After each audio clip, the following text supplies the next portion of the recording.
Hello everyone, कैसे हो सभी लोग। उम्मीद करता हूँ खुश होंगे, मौज मस्ती में होंगे।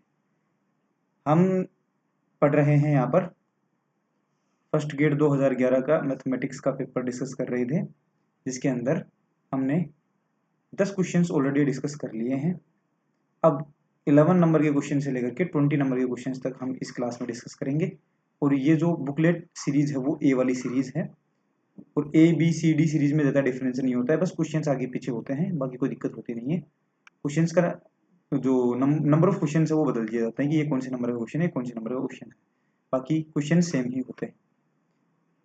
तो पहले वाली क्लास में भी मैंने बता दिया था कि आप लोग अगर ये सीरीज आगे देख रहे हैं तो मैं ये मानता हूँ कि आप लोगों ने थोड़ा बहुत फर्स्ट ग्रेड का सिलेबस पढ़ लिया होगा, थोड़ा बहुत कंटेंट भी पढ़ लिया होगा, क्योंकि हम क्वेश्चन शॉर्ट ट्रिक से करने वाले हैं। मतलब थोड़ा बहुत हमें प्रीवियस नॉलेज होना चाहिए सब्जेक्ट का।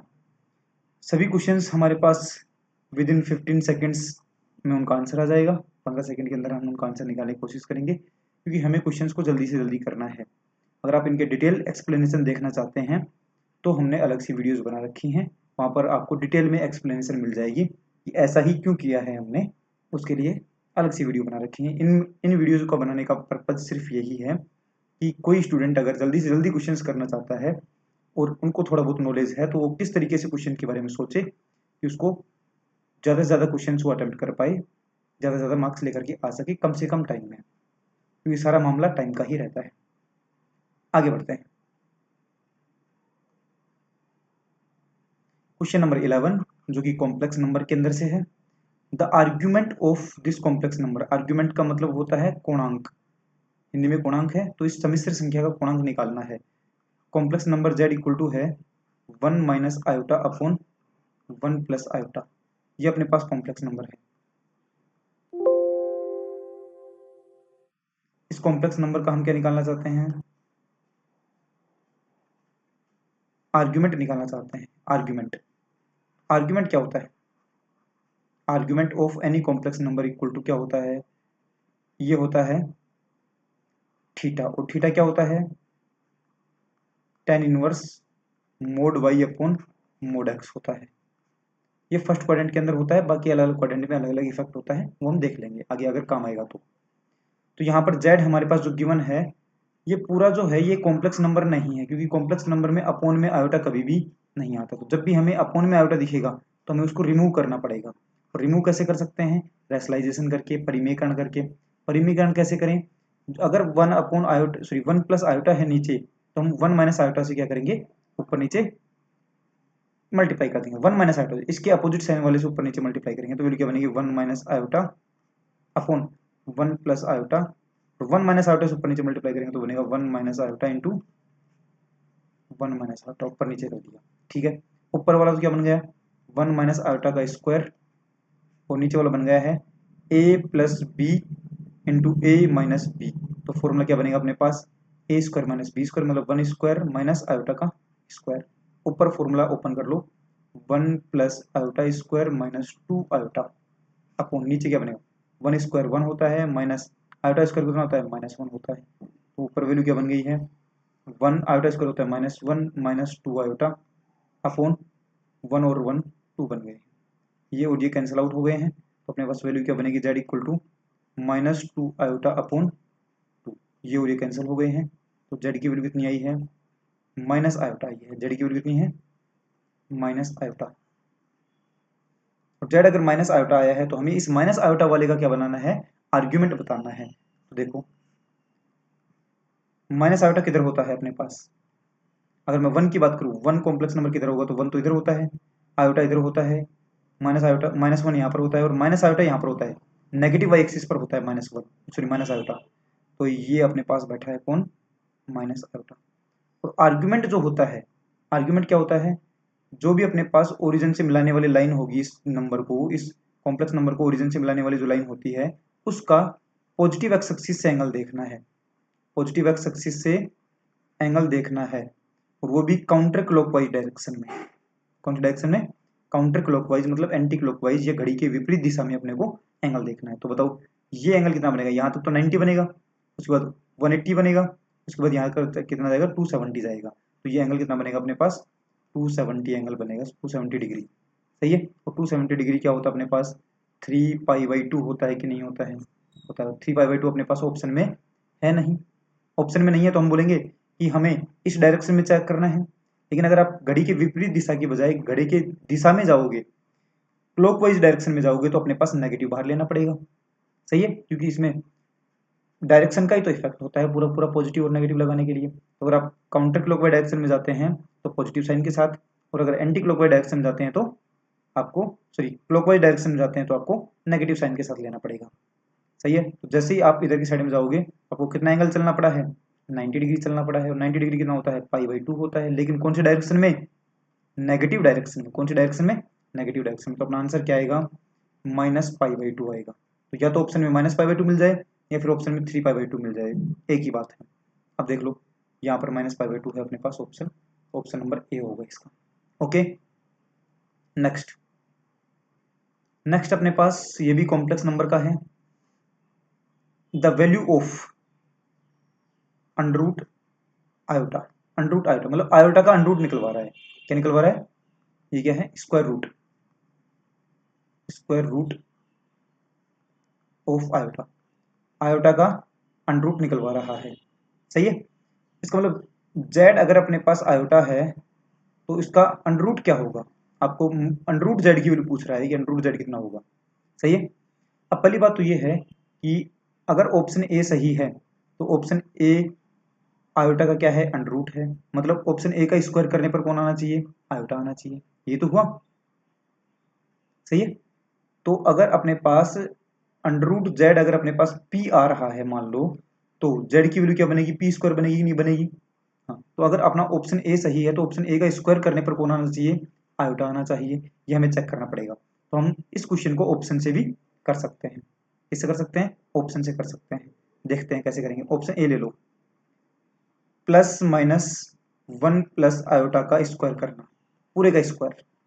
स्क्वायर करूंगा तो क्या बनेगा, प्लस माइनस तो हो गया प्लस, अंदर क्या बनेगा, 1 प्लस आयोटा का स्क्वायर। ये क्या होता है, 1 plus iota square plus 2 iota. Iota square होता है -1 और ये हो गया +1, कैंसिल हो गया। आंसर कितना आया, 2 आयोटा। लेकिन हमें क्या चाहिए था, हमें तो आयोटा चाहिए था, क्योंकि इसका स्क्वायर करने पर आयोटा आना चाहिए, तभी तो ये इसका स्क्वायर रूट बनेगा। नहीं आया, ये आयोटा के इक्वल नहीं आया, तो हम क्या बोलेंगे कि ऑप्शन ए हमारा गलत है। ऑप्शन बी को चेक करते हैं। +-1 माइनस आयोटा का स्क्वायर करते हैं, पूरे का स्क्वायर करते हैं। चेक करो, प्लस माइनस का तो स्क्वायर करने पर हो गया प्लस, अंदर बनेगा 1 माइनस आयोटा का स्क्वायर। 1 माइनस आयोटा का स्क्वायर क्या बनेगा, 1 प्लस माइनस आयोटा का स्क्वायर -2 आयोटा। और ये वैल्यू क्या बनेगी, 1 आयोटा स्क्वायर कितना होता है, -1, और माइनस आयोटा स्क्वायर क्या बनेगा, तो भी आयोटा स्क्वायर बनेगा। ये भी कितना होता है, -1 -2 आयोटा। ये और ये कैंसिल हो गए तो भी कितना बना, -2 आयोटा। लेकिन आना कितना चाहिए था, आयोटा। आयोटा आया नहीं, तो हम क्या बोलेंगे, बी ऑप्शन भी गलत है।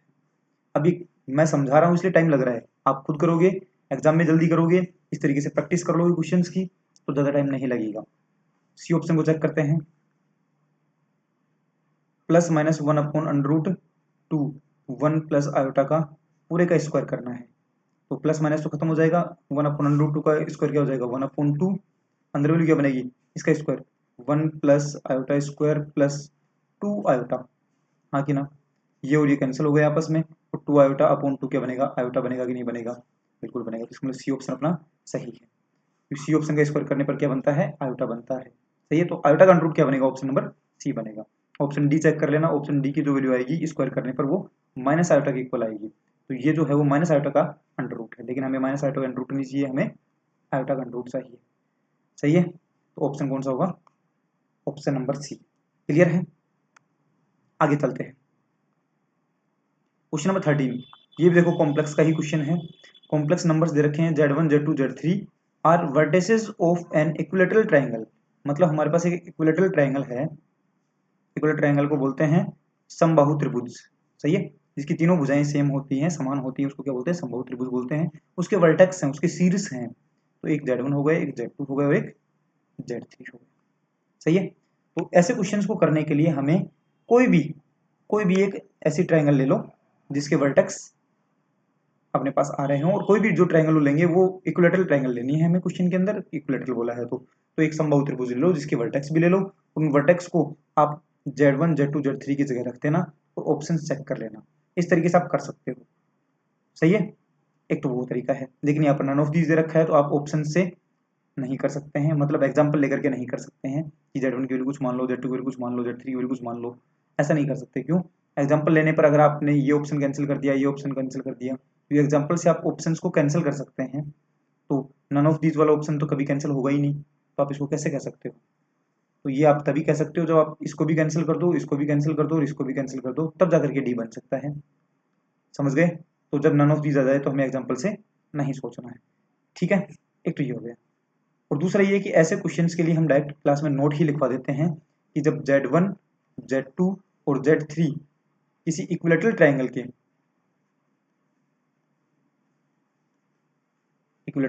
के अगर वर्टेक्स बनते हैं तो सीधा नोट लिखवाते हैं क्लास के अंदर कि Z1 का स्क्वायर प्लस Z2 का square plus Z3 square equal to होता है Z1 Z2 plus Z2 Z3 plus Z1 Z3। ये अपने पास नोट बनता है, सीधा नोट लिख पाते हैं क्लास के अंदर। तो कई बार नोट याद रखना अपने लिए सही काम कर जाता है, और ऑप्शन नंबर क्या बनेगा इसका? ए। ऑप्शन ए इसका आंसर होगा। क्लियर है?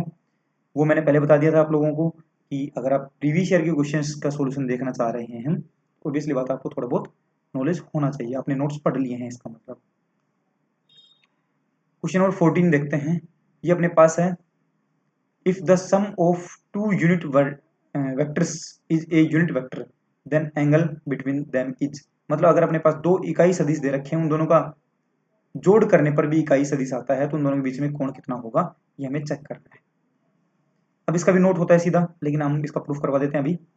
एक मान लो ये अपने पास एक वेक्टर है, यूनिट वेक्टर है, तो इसको ए कैप नाम दे दूं, और एक ये यूनिट वेक्टर है जिसका नाम है बी कैप।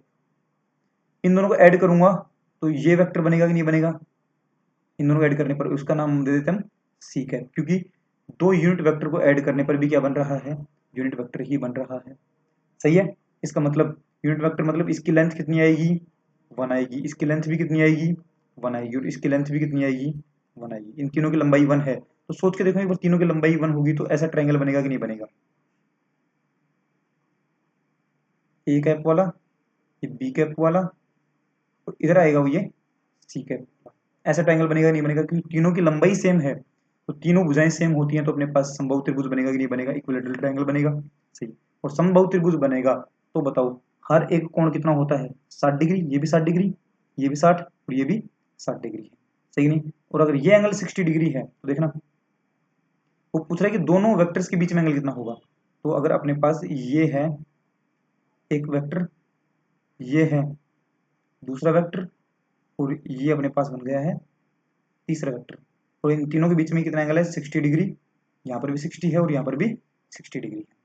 अब दो वर्टेक्स के बीच में या फिर दो वेक्टर के बीच में एंगल कैसे निकालते हैं? अगर एक वेक्टर ये है और एक वेक्टर ये है, दोनों के बीच में एंगल निकालने के लिए अपने पास जो इनका इनिशियल पॉइंट होता है, प्रारंभिक बिंदु होता है, उसको एक जगह करना होता है।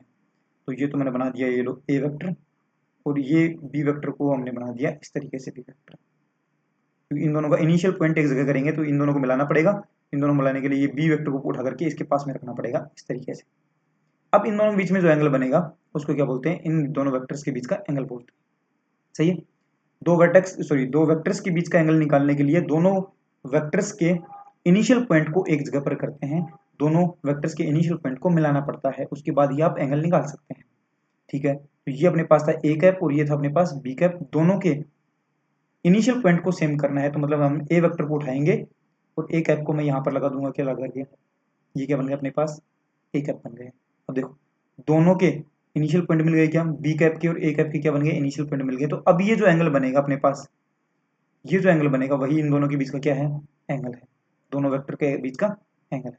अब सोचो ये पूरी लाइन का एंगल कितना है? 180। ये एंगल कितना है? 60 डिग्री। तो ये कितना बचेगा? 120 डिग्री। तो 120 डिग्री को रेडियन में क्या लिखते हैं? 2π/3। क्या लिखते हैं? 2π/3। अब चेक कर लो, अगर अपने पास दो यूनिट वेक्टर का जोड़ यूनिट वेक्टर होता है तो उन दोनों वेक्टर्स के बीच का एंगल कितना आएगा? 120 डिग्री आएगा, मतलब 2π/3 आएगा। सही है? और ये एज ए रिजल्ट हम क्लास में लिख पाते भी हैं, और वहां पर यही बात समझाते हैं कि किस तरीके से अपने पास ये एक समबाहु त्रिभुज बना करके और एंगल निकाला जाता है। समझ गए? तो डायरेक्ट नोट याद रखो तो अच्छी बात है, वरना आप सोल्व भी कर सकते हैं। ओके, आगे बढ़ते हैं। Question number 15। क्वेश्चन नंबर 15 जो है अपने पास वेक्टर्स का है और क्वेश्चन नंबर 14 भी अपने पास वेक्टर्स का था। ओके, आगे बढ़ते हैं। क्वेश्चन नंबर 15 में अपने पास एक वेक्टर तो है ए वेक्टर, ये बी वेक्टर है और सी वेक्टर है। आर कोप्लेनर, कोप्लेनर मतलब समतलीय है। एक ही समतल पर अगर तीनों वेक्टर आते हैं तो उनकी कंडीशन क्या होती है? A vector, b vector and c vector अगर क्या है? Are coplanar. कोप्लेनर मतलब एक ही समतल पर है, तो उसके लिए अपने पास क्या होता है? इस ए वेक्टर का बी वेक्टर को और सी वेक्टर को, ए वेक्टर को मैट्रिक्स में रो बनानी है, बी वेक्टर को भी मैट्रिक्स में रो बनानी है और सी वेक्टर को भी मैट्रिक्स में रो बनानी है। और उस पूरे मैट्रिक्स का डिटरमिनेंट क्या आना चाहिए? 0 होना चाहिए। जैसे ये है अपने पास, तो कोप्लेनर है तो हम क्या बोलेंगे? डिटरमिनेंट क्या बनेगा अपने पास? 0 बनेगा। अब डिटरमिनेंट में वैल्यू रखो, आई जे के की वैल्यू रखनी है अपने को। आई का कोफिशिएंट कितना है? 1, जे का कितना है? -1 और के का कितना है? 1। बी वाले में देखो, आई का कोफिशिएंट कितना है? 1, जे का कितना है? 2 और के का कितना है? -1। अगले वाले में चेक करो, ए का कोफी सॉरी आयोटा का कोफी आई का कोफिशिएंट कितना है? 3, जे का कोफिशिएंट कितना है? अल्फा और के का कोफिशिएंट कितना है? 5। और इसका डिटरमिनेंट क्या आना चाहिए? 0 आना चाहिए, तभी क्या बनेगा? कोप्लेनर बनेगा। डिटरमिनेंट निकाल लेते हैं फटाफट। डिटरमिनेंट सभी को निकालना आता होगा, तो मैं सीधा कर देता हूँ। 1 इंटू ये बन गया 10 प्लस अल्फा माइनस -1 इंटू ये बनेगा 5 प्लस 3 और -1 नहीं +1 इंटू ये बनेगा अल्फा -6 इक्वल टू 0। सोल्व कर लेते हैं इसको जल्दी से। ये बन गया 10 प्लस अल्फा, ये बन गया -1 प्लस 1, तो ये पूरा बन गया है 8 और आगे बनेगा प्लस अल्फा -6 इक्वल टू 0। तो टोटल वैल्यू बन गई 2 अल्फा, ये और ये बनेंगे अपने पास 2 और यहाँ पर बनेगा प्लस का 12 इक्वल टू 0। तो यहाँ से अल्फा की वैल्यू कितनी आई है? -6। कैलकुलेशन खुद कर ही सकते हैं। अल्फा की वैल्यू आई -6, तो अपने पास ऑप्शन कौन सा बना है? डी ऑप्शन बना है। ऑप्शन कौन सा? डी। आसान क्वेश्चन था ये भी, हम आसानी से कर सकते हैं। अब मैंने कैलकुलेशन थोड़ी बताई भी है और सोल्व भी किया है, तो आपको टाइम लग सकता है, लेकिन एग्जाम में अपने को फास्ट तरीके से करना है तो टाइम नहीं लगेगा। Question number 16। इस बार अपने पास ये डिफरेंशिएशन का क्वेश्चन आ गया है। x to the power y equal to e to the power x minus Y दे रखा है इसका। तो y का डिफरेंशिएशन करना है x के रेस्पेक्ट में, मतलब dy अपॉन dx निकालना है। क्वेश्चन सोल्व करते हैं। x to the power y equal to e to the power x minus Y. समझना, अब कुछ क्वेश्चंस ऐसे होते हैं, कुछ फंक्शंस ऐसे होते हैं जिनमें आप x और y को अलग अलग नहीं कर पाते हैं, तो उनको बोलते हैं implicit function. Implicit function, implicit functions का डिफरेंशिएशन करने के लिए हमें डायरेक्ट डिफरेंशिएशन करना होता है। सही है। अब x to the power y, variable की पावर वेरिएबल आता है तो हमें log लेना पड़ता है, तो हम दोनों तरफ लेते हैं log, तो लिख दिया log। log मतलब बेस ई वाला log, वो बेस ई वाला log लेते हैं, ई वाला बेस। ठीक है, तो जहां जहां पर मैं log लिखूंगा तो आपको खुद को समझना है कि वो ई बेस वाला ही log ले रहा हूं मैं। log x to the power y equal to log e to the power x minus Y. Power वाला बाहर आ जाएगा तो वैल्यू क्या बनेगी? y into log X equal to, ये बाहर आएगा तो क्या बनेगा? x माइनस वाई बाहर आ गया और अंदर क्या बनेगा? log e। है ना, ये ई बेस वाला ले रहे हैं, यहाँ पर भी ई बेस वाला ले रहे हैं। ई बेस वाला log और e की वैल्यू क्या बन जाएगी? 1 बन जाएगी, तो यहाँ पर वैल्यू बनेगी y into log X equal to X minus Y into 1। सही है। अब हमें डिफ्रेंशिएशन करना है। डिफरेंशिएशन करते हैं तो क्या बनेगा? y को एज इट इज छोड़ देते हैं, log x का डिफरेंशिएशन होता है 1 upon X, plus log x को एज इट इज छोड़ देते हैं और y का डिफरेंशिएशन होगा dy upon dx equal to, यहाँ पर x का डिफरेंशिएशन होगा x के रेस्पेक्ट में 1 और y का क्या होगा? dy upon dx। अब dy अपॉन dx को सबको एक जगह करना है, तो यहाँ पर dy अपॉन dx और ये dy अपॉन dx इधर आएगा तो क्या बनेगा? log x into dy upon dx plus dy upon dx। बाकी सबको आरएचएस में भेजूंगा तो इधर 1 है पहले से ही, और ये इधर आएगा तो क्या बनेगा? Minus y upon x. सही है। ओके, इधर अब हम सोल्व करते हैं इसको। सोल्व करते हैं। dy अपॉन dx कॉमन ले लेते हैं क्योंकि dy अपॉन dx की वैल्यू निकालनी है। तो यहाँ पर बचेगा 1 प्लस log x और इक्वल टू क्या बन गया है, इधर ये एलसीएम बनेगा तो क्या बनेगा, x एलसीएम आएगा, ये बनेगा x माइनस वाई। ठीक है, अब देखो x माइनस वाई की वैल्यू क्या है अपने पास, x माइनस वाई की वैल्यू कहाँ से, इस वाली इक्वेशन से। x माइनस वाई की वैल्यू क्या बनेगी अपने पास, y इंटू लोग एक्स बनेगी। तो मैं इसकी जगह लिख रहा हूँ y इंटू लोग एक्स अपॉन, और यहाँ से मैं लिख सकता हूँ क्या,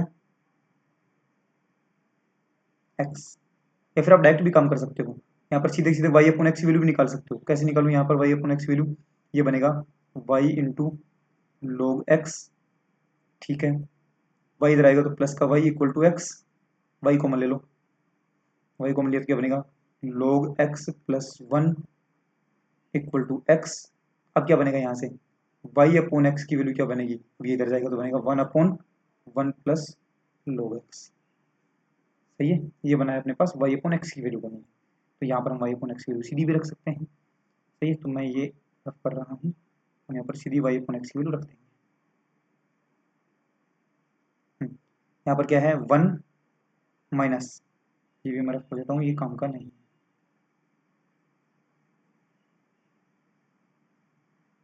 y अपॉन एक्स की वैल्यू क्या है, 1 अपॉन 1 प्लस log x। सही है, अब इसको सोल्व कर रहा हूँ थोड़ा, dy upon d x into 1 plus log x equal to, LCM लेंगे तो क्या बनेगा नीचे 1 प्लस log x, और इधर जाएगा तो ये बनेगा 1 प्लस log x और माइनस 1, ये और ये कैंसिल हो गया आपस में, तो ऊपर बचेगा log x, नीचे बचेगा 1 प्लस log x। सही है, आगे हम इसको लिखते हैं, आगे इसको लिखते हैं हम, क्या बनेगा अपने पास, यहाँ से सिर्फ dy upon d x value निकालनी हो तो dy upon d x equal to 1 plus log x नीचे आएगा तो ऊपर तो बनेगा log x और नीचे बनेगा 1 प्लस log x की पावर 2, ये बनेगा अपने पास पावर 2।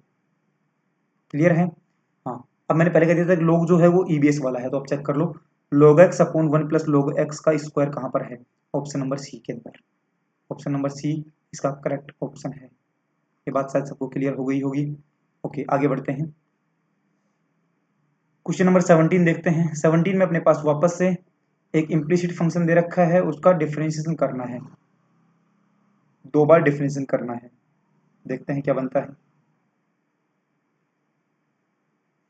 फंक्शन है x cube plus y cube equal to 3xy, तब हमें dy अपॉन डी एक्स निकालना है सीधा ही। चलो डिफरेंशिएशन करते हैं, 3x square plus 3y square into y का क्या बनेगा, dy upon d x equal to 3 तो बाहर है, हाँ, x को एज इट इज रखता हूँ, y का dy अपॉन डी एक्स हो जाएगा, और फिर y को एज इट इज रखता हूँ और x का क्या बन जाएगा, 1 बन जाएगा। सही है, अब देखो 3 से 3 तो कैंसिल हो गए अपने पास, बचा क्या, इधर तो x square plus y square d y upon d x, तो इधर बना है x into d y upon d x plus y, d y upon d x वालों को एक साइड में कर लो, तो y square d y upon d x minus x d y upon d x equal to, बाकी सबको एक साइड में कर लो, तो वाई माइनस एक्स स्क्वायर एक साइड में हो गया। अब चेक करो, d y upon d x की वैल्यू कॉमन ले लेते हैं, अंदर क्या बनेगा, y square minus x equal to y minus x square. Check करो d y upon d x की वैल्यू कितनी आएगी, ये पूरा पोर्शन अपॉन में जाएगा, तो y minus x square equal to y square minus x.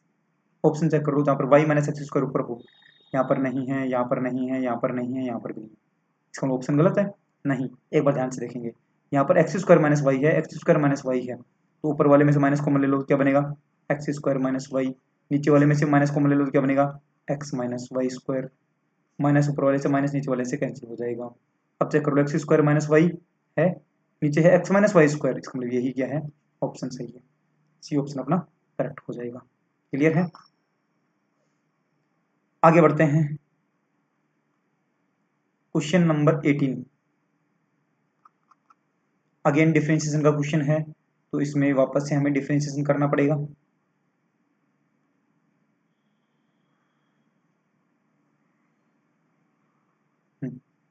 Differentiation करते हैं। फंक्शन दे रखा है अपने पास y square equal to 2x square plus 2x plus 4। हमें दो बार डिफ्रेंशिएशन करना है, तो पहले एक बार डिफ्रेंशिएशन करते हैं, तो क्या बनेगा 2y इंटू वाई का d y upon d x equal to इधर क्या बनेगा 4x प्लस 2। ये अपने पास d y upon d x की वैल्यू आई है। वाई को इधर भेज देते हैं, क्या बनेगा अपने पास,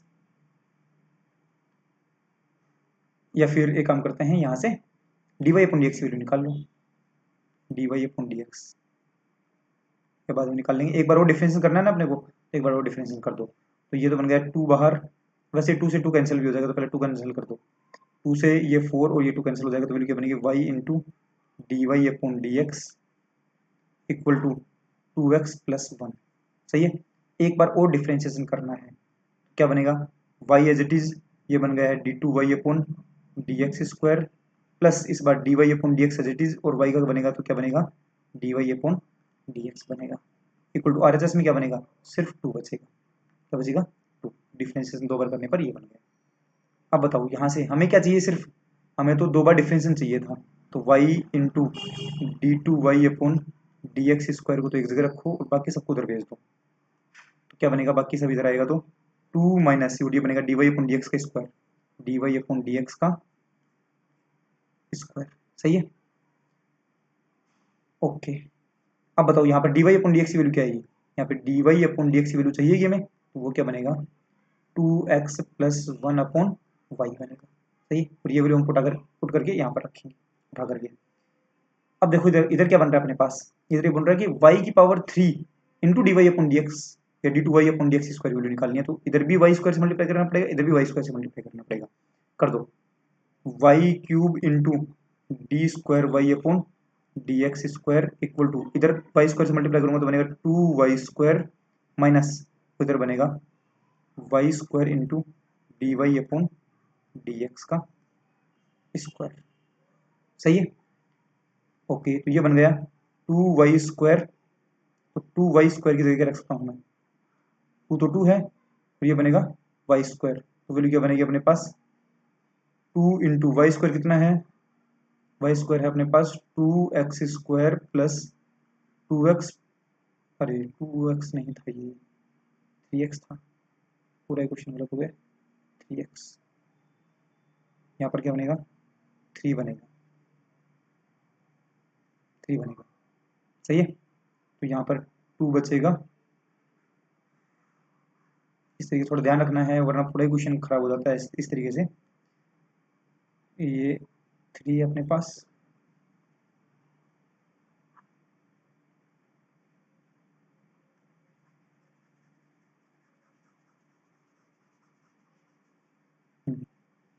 थोड़ा सा टाइम लगेगा एक बार, ये बनेगा प्लस का 3, तो यहाँ से अपने को इसको एज इट इज छोड़ना है, देखते हैं बाद में डिफरेंशिएशन करूंगा तो क्या बनेगा 2 बाहर है पूरे के बाहर।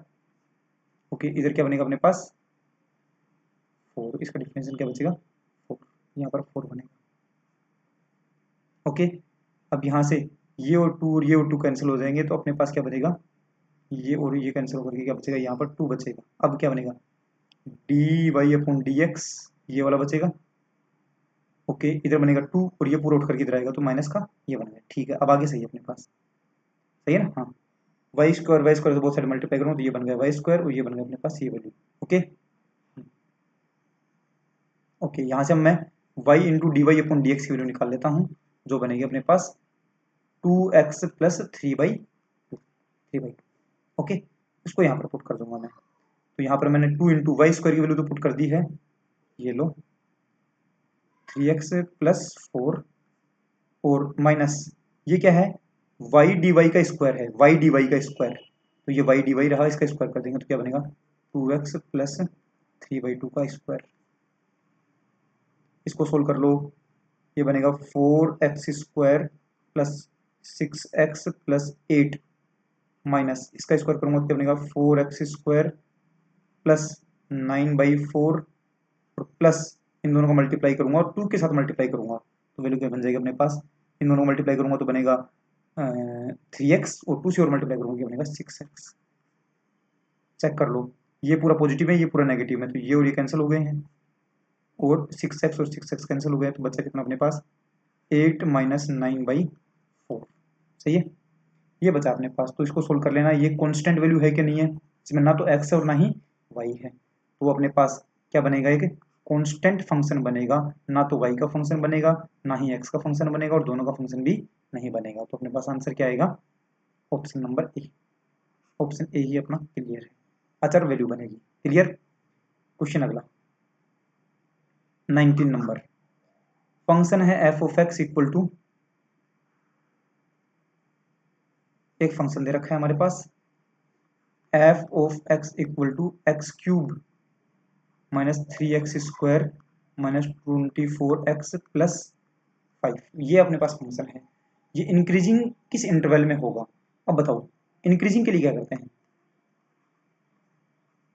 इंक्रीजिंग, इंक्रीजिंग मतलब वर्धमान, और वर्धमान के लिए हमें ये चेक करना होता है कि फंक्शन का डिफरेंशिएशन जो है वो ग्रेटर देन जीरो जहां पर होगा वहां पर फंक्शन क्या होता है, वर्धमान होता है। फंक्शन के डिफरेंशिएशन का वैल्यू क्या होनी चाहिए, ग्रेटर देन जीरो होनी चाहिए। इस पूरे फंक्शन को का डिफरेंशिएशन करता हूँ, उसको ग्रेटर देन जीरो पुट कर देता हूँ, जो एक्स की वैल्यू आएगी वही वो इंटरवल आ जाएगा अपने पास। तो पहले फंक्शन का डिफरेंशिएशन करते हैं, एफ डैश एक्स क्या बनेगा, 3x² माइनस 6x माइनस 24, ये बनेगा। ओके, इसमें से मैं 3 कॉमन ले लेता हूँ, 3 कॉमन ले लिया तो क्या बनेगा, x² माइनस 2x माइनस 8, ये बना क्या, और इसको क्या लेना है, ग्रेटर देन जीरो लेना है, ग्रेटर देन जीरो। अब ग्रेटर देन जीरो लेते ही ये बनेगा कि देखना, 3 को तो इधर भेज सकता हूँ, डिवाइड कर सकता हूँ, कोई दिक्कत नहीं है। तो क्या बनेगा, x² minus 2x minus 8 greater than zero. सही है, ये पूरा ग्रेटर देन जीरो कब बनेगा, उसके लिए आप वी कर्व मेथड भी लगा सकते हैं, और आप इसको डायरेक्ट सोल्व भी कर सकते हैं। सोल्व करने के लिए इसका फैक्टर बना लो एक बार। तो कौन कौन से रूट बनेंगे इसके, इसके ये रूट बनेगा देखना, x-4 और x माइनस नहीं +2 ग्रेटर देन जीरो। चेक करो एक बार, x² ये बनेगा प्लस का 2x माइनस का 4x, तो बनेगा ये, और ये दोनों मल्टीप्लाई होकर -8। सही है, ये बनेगा।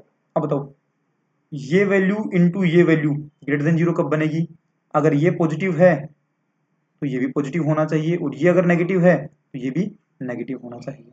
सही है कि नहीं है, ये दोनों पॉजिटिव होंगे तो ये ग्रेटर देन जीरो होगा, ये दोनों नेगेटिव होंगे तो भी दोनों को मल्टीप्लाई करके पॉजिटिव ही बनेगा। सही है, तो एक बार मैं क्या बोलूंगा कि अगर x-4 अगर ग्रेटर देन जीरो है तो अपने पास एंड x+2 भी क्या होगा, ग्रेटर देन जीरो ही होना पड़ेगा। तो यहाँ से तो वैल्यू क्या आई, x ग्रेटर देन 4 आया है, और यहाँ से वैल्यू क्या आई है, x लेस देन -2 आया है, नहीं x ग्रेटर देन -2 आया है। ये बोल रहा है कि x की वैल्यू 4 से बड़ी लो, ये बोल रहा है x की वैल्यू -2 से बड़ी लो, तो x की वैल्यू -2 से बड़ी लेंगे तो x की वैल्यू x की वैल्यू -2 से बड़ी लेंगे तो x की वैल्यू 4 से भी तो बड़ी हो जाएगी अपने आप ही। तो इन दोनों के कंक्लूजन से तो क्या निकल के आया कि x की वैल्यू जो है वो ग्रेटर देन -2 है। क्या बनेगा, x बिलोंग्स टू -2 से लेकर के ओपन से लेकर के इन्फिनिटी तक -2 से बड़ी वैल्यू लेनी है। क्लियर है। दूसरा क्या बनेगा अपने पास यहाँ पर केस, सही नहीं बात, या तो दोनों पॉजिटिव होंगे या दोनों नेगेटिव बनेंगे अपने पास। एक्स की वैल्यू 4 से बड़ी है, अच्छा अच्छा एंड लेना है, एंड एंड, इस बात का खास ध्यान रखना है, बीच में क्या लगा रखा है एंड, एंड का मतलब दोनों का इंटरसेक्शन लेना है, दोनों का इंटरसेक्शन लेना है। तो इंटरसेक्शन क्या होगा, इंटरसेक्शन ये होगा कि एक्स की वैल्यू तो ये रही, ये तो है -2 और ये है 4, 4 से बड़ा लेना है अपने को, 4 को शामिल नहीं करना, 4 से बड़ा लेना है, इधर -2 को नहीं लेकर के -2 से बड़ा लेना है। दोनों का इंटरसेक्शन यही आएगा कि नहीं आएगा, तो दोनों का इंटरसेक्शन ये आया, तो ये कौन सी वैल्यू है, x बिलोंग्स टू क्या है ये तो 4 से लेकर के इन्फिनिटी बना है। एक तो अपने पास ये आंसर बन गया है। अब इधर से दूसरा वाला सोल्व करते हैं, दोनों नेगेटिव लेते हैं, x-4 भी नेगेटिव है एंड x-2 भी, सॉरी x+2 भी नेगेटिव है। तो ये बनेगा x लेस देन 4 और ये बनेगा x लेस देन -2।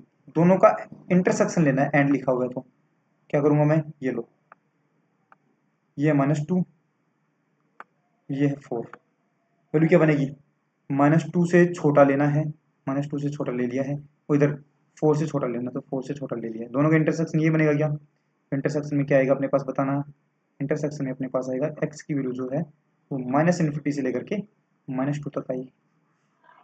सही है, तो या तो ये ले सकते हैं या फिर ये ले सकते हैं, तो या तो आंसर ये आएगा या फिर आंसर ये आएगा, और या लगाते हैं तो मतलब दोनों का यूनियन लेना है। तो x बिलोंग्स टू क्या बनेगा, -∞, -2 यूनियन 4, ये अपने पास आंसर बनेगा।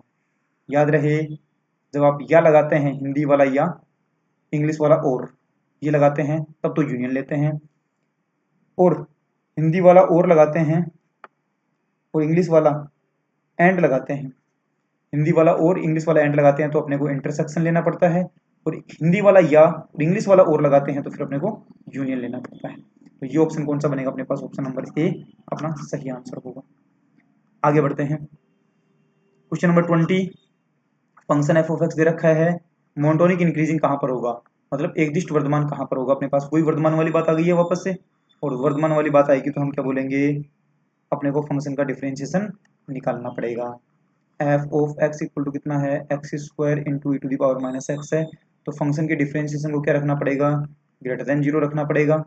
तो ये लो वर्धमान निकालने के लिए तो क्या बनेगा, फंक्शन का डिफरेंशिएशन क्या बनेगा, एक बार तो 2x into e to the power minus x as it is plus e to the power x square का एज इट इज रखता हूँ, e to the power minus x करूँगा तो e to the power minus x into minus x क्या बनेगा, greater than 0 होना चाहिए। सही है, यहाँ से देखना मैं e to the power minus को मैं ले रहा हूँ, e to the power minus x common आ गया है, अंदर क्या बनेगा 2x और ये बनेगा माइनस का एक्स स्क्वायर, ये ग्रेटर देन 0 होगा।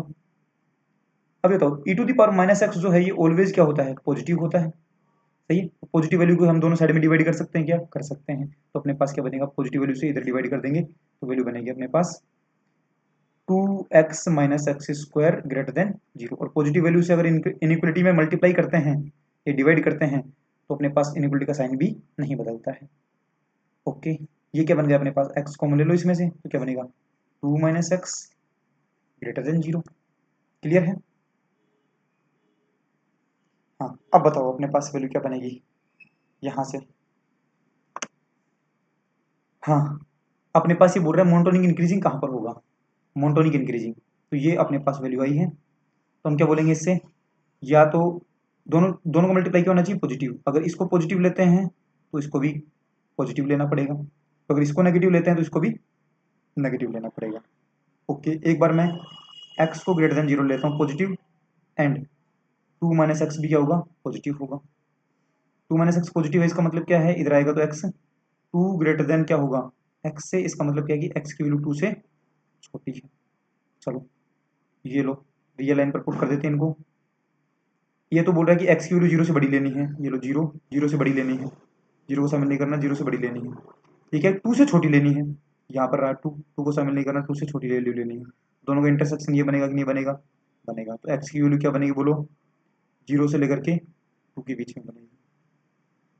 क्लियर है, अब दोनों नेगेटिव लेते हैं, x की वैल्यू लेस देन 0 लेते हैं, एंड 2 माइनस एक्स की वैल्यू भी क्या लेनी पड़ेगी, नेगेटिव लेनी पड़ेगी, तो 2 माइनस एक्स भी क्या लेना पड़ेगा, नेगेटिव, तो ये क्या बनेगा 2 लेस देन एक्स, इसका मतलब क्या है कि x जो है वो 2 से बड़ा है। दोनों का मेथड लगा लेता हूँ मैं, यहाँ पर तो क्या है अपने पास 0 से छोटा है x, 0 को शामिल नहीं करना, x छोटा है, उधर क्या है 2 से छोटा है x, 2 से बड़ा है x, सॉरी 2 से बड़ा है, 2 से बड़ा, ये लो ये रहा 2 और 2 से बड़ा अपने को x लेना है। अब इन दोनों का इंटरसेक्शन कुछ आ सकता है क्या, नहीं आ सकता, तो मैं बोलूँगा यहाँ से x की वैल्यू क्या बनेगी, बिलोंग्स टू 5 बनेगी। अब ये भी हो सकता है और ये भी हो सकता है, मतलब ये भी अपने पास पॉजिटिव बनेगा तो ये भी पॉजिटिव, या फिर ये नेगेटिव बनेगा तो ये भी नेगेटिव, तो ये और ये दोनों को क्या लगाना है, और या तो ये या फिर ये, तो और लगाते ही अपने पास क्या लगाना पड़ेगा, यूनियन, तो मैं बोलूँगा x बिलोंग्स टू 0 से लेकर के 2 यूनियन 5, तो 5 होता है एम्पिटी, एम्पिटी का किसी के साथ भी यूनियन निकालते तो वही वापस बन जाता है, तो x की वैल्यू क्या बन गई है, बिलोंग्स टू 0,2, मतलब 0 से बड़ा और 2 से छोटा, तो x की वैल्यू बन गई है 2 से छोटी और 0 से बड़ी, तो यही अपना क्या है आंसर है, तो ऑप्शन बी अपना सही हो जाएगा। क्लियर है सभी को, तो यहाँ तक हमने 20 क्वेश्चंस कर लिए हैं, मैं उम्मीद करता हूँ कि सारे क्वेश्चंस आप लोगों को समझ में आ रहे होंगे। अगर क्वेश्चन समझ में आ रहे हैं तो आपको वही काम जो बार बार ना कहना पड़े मेरे को, वीडियो को लाइक ज़रूर करना है। और अगर आपको कोई प्रॉब्लम है, किसी क्वेश्चन में समझ में नहीं आया है, या फिर आपको लगता है कि हमें अच्छा समझ में आया है, तो आप हमें अप्रिशिएट भी कर सकते हैं, तो आपको कमेंट भी करना है। और चैनल को सब्सक्राइब करना बहुत ज़्यादा ज़रूरी है, क्योंकि आप वीडियो देख लेते हो, सब्सक्राइब नहीं करते हो, वीडियो देख लेते हो, लाइक भी नहीं करते हो, ये तो गलत बात है। अगर आप लोगों को कुछ क्वेश्चंस थे और उनका सॉल्यूशन मिल गया है, तो आप इतना सा तो थोड़ा कर ही सकते हैं कि चैनल को सब्सक्राइब कर लें और वीडियो को लाइक भी कर दें। तो आपको सब्सक्राइब भी करना है। ओके, जो भी अपने पास प्रॉब्लम रहती है, समझ में नहीं आया है या फिर समझ में अच्छा आया है, तो आपको कमेंट ज़रूर करना है, जो भी आपका फीडबैक रहता है उसके अकॉर्डिंग। क्लियर है? जो भी आपके दोस्त हैं जो फर्स्ट ग्रेड की प्रिपरेशन कर रहे हैं, या फिर 11th-12th से रिलेटेड जिस भी एग्जाम की प्रिपरेशन कर रहे हैं और वो क्वेश्चन सोल्व करना चाहते हैं ज़्यादा से ज़्यादा, तो उनको अपने चैनल का लिंक ज़रूर देना है, मतलब ये वाली वीडियोज़ के साथ शेयर करनी है, और उनको भी बताना है कि आप किस तरीके से क्वेश्चन जल्दी से कर सकते हैं। ओके, मिलते हैं फिर अगले वाली वीडियो में, तब तक के लिए tata, good bye, take care.